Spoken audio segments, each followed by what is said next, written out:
Hey everyone, CVH here, and today I'm going to be going over my current Market Archer deck. I'm doing this video because, despite Swindler's Market being an old card and Market an old strategy, I thought some people might be interested in my current take on the build post-Alliance War and the cards I've included. I've also just been enjoying the deck a lot recently. Since Alliance War, I've been able to play this deck at a 70% plus win rate, all within the top 150 or so legend ranks, and I believe the recent expansion has significantly increased the deck's power level. This deck can easily deal more than 20 damage from hand as early as turn 6 or 7, which can be said for very few decks. Let's talk about the basic strategy for those who might be unfamiliar. This is a combo-oriented deck that focuses on drawing a bunch of cards in the early game in order to find specific combo pieces, eventually doing a ton of damage or outright winning the game in one turn. The deck revolves around two cards in particular, Swindler's Market and Nord Firebrand. These are both maxed out as our Raiding Party to generate more Nord Firebrands and Close Call to reuse Nord Firebrands. This might not seem like enough zero-cost cards to pair with the Swindler's Markets at first glance, but I found cards like Saran Pawnbroker and Smuggler's Hall to be too clunky and inconsistent. Be careful with your Nord Firebrand usage and don't use them as removal for enemy creatures unless absolutely necessary. Additionally, the two Alliance War cards in the deck, Spoils of War and Debilitate, can frequently be played for 0 magicka to add to your overall damage output during combo turns. Of course, Swindler's Market and the Firebrands themselves have helped to close out games. The deck also contains Orc Clan Captains and 2 Northwind Outposts to increase your burst potential. I'm running fewer outposts than Swindler's Markets as it adds less consistent damage than the Markets and also doesn't increase the overall number of times you deal damage to your opponent like a Market does, so it doesn't benefit the 6 Empower cards in the deck as much.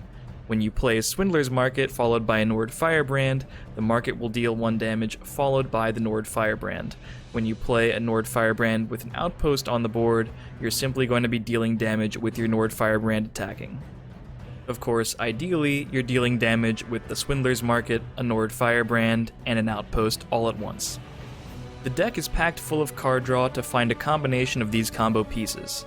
There are 3 copies each of Rapid Shot, Shadow Shift, Thieves Guild Recruit, Corner Club Gambler, Shadow Marking, Merchant's Camel, and Spoils of War. Many of these can help you fight for the board early, but the main purpose is to cycle through your deck and eventually go off with an explosive combo turn. It can get a bit awkward to have a handful of Firebrands and 1 or 2 damage sources but no way to close out the game, so this amount of card draw is necessary. Yes, at times you can win without a Swindler's Market using your other combo pieces, but finding the right combination of cards definitely helps. Spoils of War is usually conserved until a combo turn when it can be played at peak efficiency for 0 magicka and ensure you don't run out of steam. Conversely, Corner Club Gambler is a bit of a lackluster draw later in the game, but can dig through a lot of your deck consistently when played early on, and is a reasonable body to fight against aggro. Besides that, most of the card draw in the deck can be played whenever you want. There are very few cards in your deck that don't either draw cards or act as combo pieces. Fighters Guild Recruit and Protector of the Innocent help you fight for the board against aggro decks, and I've included 2 copies of Lalu Sharpshooter as a way to bypass guards during combo turns or deal with other annoying creatures like Withered Hand Cultist. Early game is all about card draw and fighting for the board when necessary against aggro and mid-range decks. Everything is building up to those big combo turns. Knowing your matchups is important. Against certain classes, you can get away with playing your supports early when you have some free magicka, but often you have to hold most of them to dodge support removal against decks using strength or endurance. Dealing early damage to your control opponents to make your eventual combo turns easier to win on is usually fine. However, be careful not to burn your combo pieces early, or you might find yourself unable to deal enough damage later in the game. Instead, opt for early attacks with cards like Thieves Guild Recruit and Merchant's Camel. Everything adds up. Against aggro, however, you'll likely need to use Swindler's Market earlier than you can kill your opponent in 1 turn, as the health it restores can help you stabilize. Nord Firebrands have to be used to clear creatures early on a lot more often. Debilitate has been incredibly powerful against these aggro decks, ensuring you can clear a board after dealing a bunch of damage and turn your combo turn into a 2-turn kill when necessary.